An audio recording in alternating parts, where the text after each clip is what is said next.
Good evening, everyone. It is such an honor to be here tonight and to stand alongside these incredible awardees and presenters. I'm just so humbled to be here. To accept this award on behalf of my amazing team at the University of Pennsylvania, my dedicated colleagues at EveryCure, some of which are here tonight, and my entire family. As you saw in the video, our work is deeply personal. Shortly after I discovered a drug to save my own life, in my battle against Castleman disease, after nearly dying 5 times in 3 years, I found myself facing another tragedy. My uncle was diagnosed with metastatic angiosarcoma. I immediately went down to North Carolina to see my uncle, my aunt, and my 2 cousins in North Carolina. And I'll never forget the heartbreak on my uncle's face when he spoke to me about the things that he wouldn't get to see, like seeing his children walk down the aisle on their wedding days and graduate from college. As Michael's nephew and someone who had discovered a treatment for my disease that saved my life, I refused to believe that nothing could be done. I joined my uncle for his doctor's appointment the next day, where he was told there were a couple of drugs that could be tried, but neither of them were likely to work for more than a couple of months, and that he should not expect to survive much longer than that. Faced with the hopelessness of my uncle's diagnosis, I refused to accept that there was nothing more to be done. I came across a paper from 2013 that offered a glimmer of hope.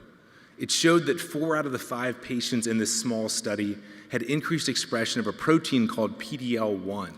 That suggested that maybe a drug called a PD-1 inhibitor could maybe be effective for it.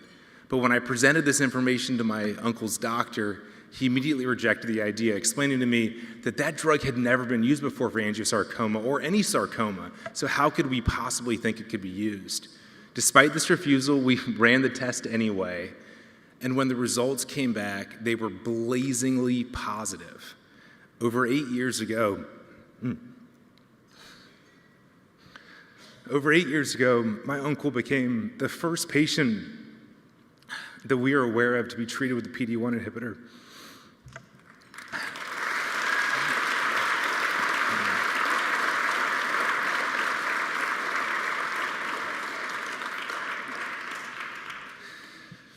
And last weekend, my uncle walked my cousin down the aisle at his wedding.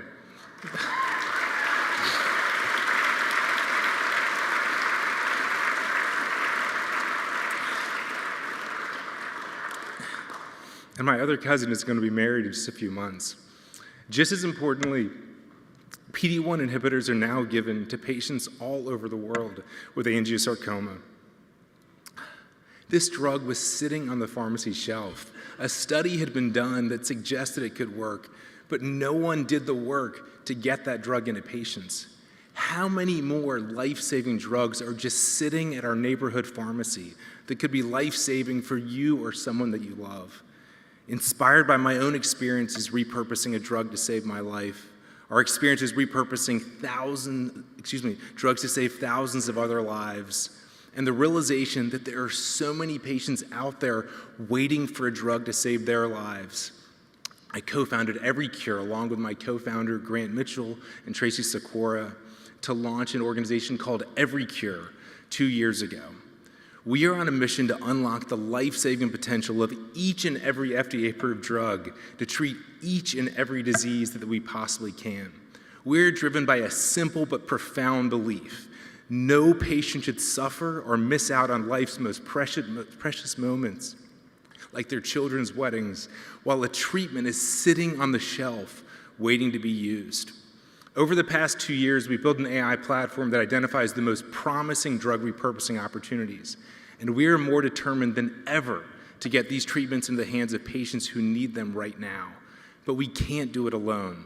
We hope you all will join us on this mission, because together we can save lives, spread hope, and change the future of medicine. One thing I've learned from this journey is that it takes 3 things to get through really tough times.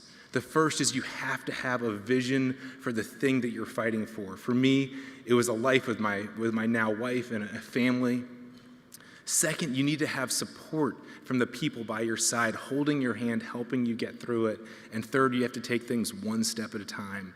With those 3 steps and the incredible work that's being done here with the Sarcoma Foundation of America, I know we can help so many patients. Thank you so much again for this incredible honor and for believing in the power of hope. Thank you.